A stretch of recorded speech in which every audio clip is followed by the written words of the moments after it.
ងស្ងាត់ណាស់រយ៉ាយអប្តីអូនរកមិនឃើញឡើយសូមត្រាំត្រើយសូមត្រាំត្រើយសូមកៅឆ្លើយសូមកៅឆ្លើយពេញចិត្តហើយឬនៅយប់នេះសូមធ្វើជួបបងកំផា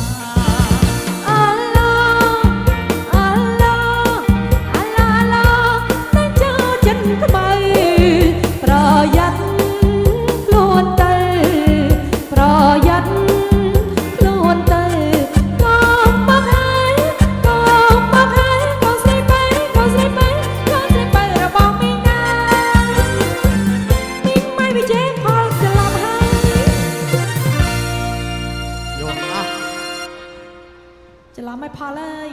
យកអស់បានអស់អីអស់